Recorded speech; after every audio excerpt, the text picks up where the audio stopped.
Что делать, если одолевает жара плюс 40? Правильно, шить вот такие вот классные рубашки из льна. Всем привет! В этом видео покажу, как шила мужскую льняную рубашку на жаркое лето.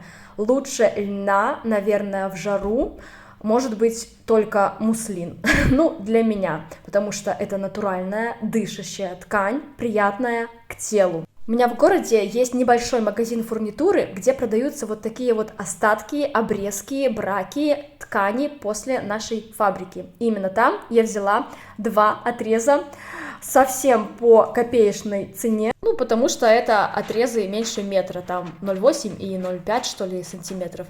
Шить буду по журналу Я Сью. Выкройка рубашки называется Эстет. Вообще очень нравится этот журнал. Это вообще из самых первых, наверное, выпусков.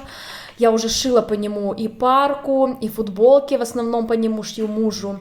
И эту рубашку я уже тоже шила 2 раза, как вы могли заметить на фото. И оба раза я шила ее с коротким рукавом. Потому что, ну, это же летняя рубашка, зачем длинный рукав, во-первых, а во-вторых, у меня здесь ткань остатки, и просто на длинный рукав мне не хватило. Просто убрала длину, как мне надо.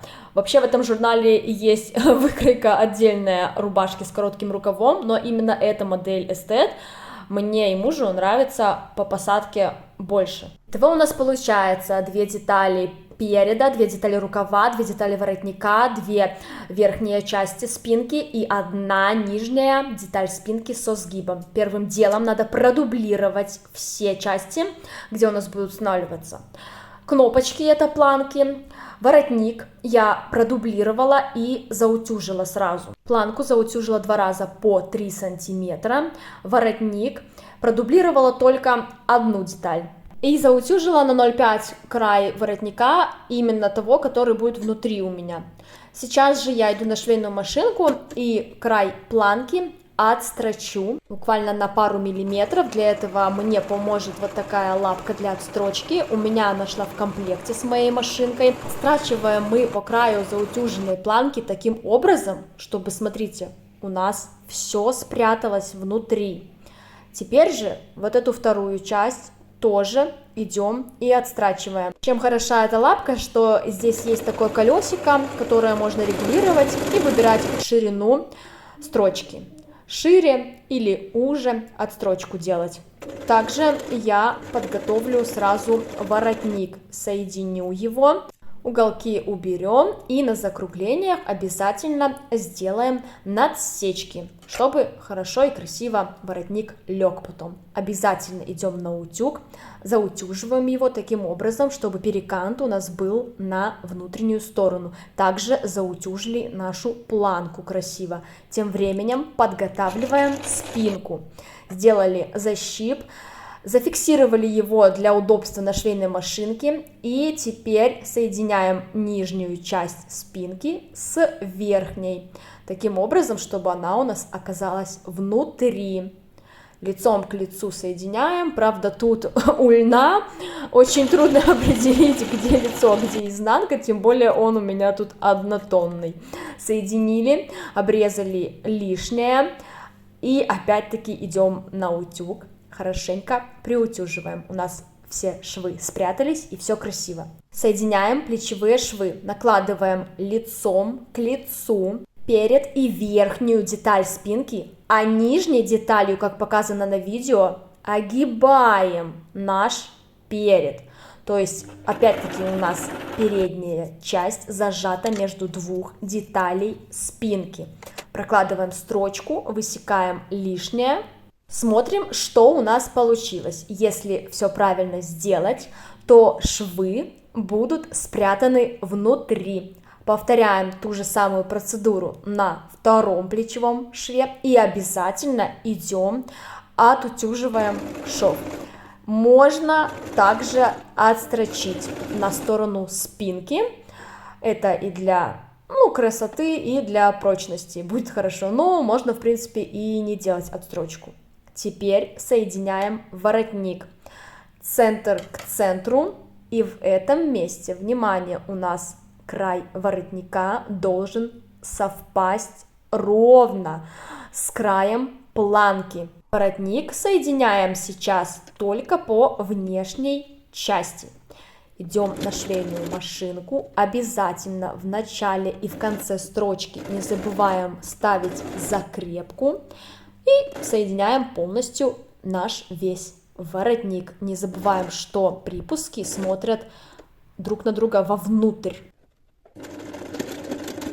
Теперь лишнее утолщение, вот эти все надо высечь, чтобы они нам не мешали потом делать красиво отстрочку, потому что в этом месте швейной машинке, бытовой особенно, может быть немного тяжеловато, и она начнет буксовать на утолщениях. Теперь же внутренний шов заутюжили наверх и накрываем нашим воротником внутренним. Он у меня уже был в начале видео приутюжен. Если вы этого не сделали, то можете сейчас в этом моменте пойти и приутюжить его тоже на 0,5 или на сантиметр, в зависимости от того, какие вы припуски добавляли. Ну, а потом придется поработать уже руками и приметать наш воротник, чтобы он никуда не съехал, не скривился, все красиво ровно лежало. И пойти на швейную машинку красиво отстрочить. Отстрачивать можно как попадая ровно в шов, так и немножечко сместить его. Все, осталось только удалить наметку, и воротник готов. Осталось только втачать рукава. Здесь все очень легко, действуем как в обычной трикотажной футболке в развернутом виде. Соединяю на оверлоке рукав и боковой шов. В этом месте, так как у меня здесь оверлочная строчка, и я захотела рукав, чтобы был подвернут на внешнюю сторону, можно было по классике вовнутрь 2 раза подогнуть его, так как я захотела, чтобы рукав перекликался с планкой, и у меня оверлочная строчка, я поленилась делать красивый закрытый шов бельевой по бокам. Поэтому мне пришлось вот таким образом исхитриться. Первый раз заутюжить на сантиметр вовнутрь, второй раз на 3 сантиметра еще раз заутюжить вовнутрь, и третий раз отогнуть наверх и уже приутюжить наверх. И получается отстрачиваю точно так же, как и планку, 2 раза по краям и фиксирую в нескольких местах, ставлю такую микрозакрепку, чтобы этот рукав у меня не отгибался назад, на низ. Низ же просто подогнула 2 раза по классике и отстрочила. Далее устанавливаем кнопки или пришиваем пуговицы. Конечно, для натуральных тканей, лен, муслин, очень красиво смотрятся деревянные пуговицы. Но у меня их нет, во-первых. Во-вторых, я не хотела бегать по магазинам выбирать. У меня вот такие кнопки есть всех видов, и металлические, и пластиковые, и рубашечные маленькие, и альфа-курточные большие. Обычно я устанавливаю именно рубашечные с помощью Presetter 2, это очень удобно и надежно. Кстати, про него у меня есть отдельное длинное видео, и как устанавливать все кнопки и люверсы. Но в этот раз я решила установить пластиковые черные кнопки, потому что они подходили больше всего по цвету сюда. Их устанавливаю я с помощью щипцов. Их я заказывала на Алиэкспрессе, и щипцы, и кнопки очень-очень давно, поэтому ссылку не дам. Вообще я ими пользуюсь очень редко и предпочитаю все-таки металлические кнопки. Но в итоге вот такая офигенная рубашка у меня получилась. И мне нравится, и главное мужу. Это очень удобно и красиво. Если вам тоже понравилось и видео было полезно, подписывайтесь, комментируйте и шейте с удовольствием.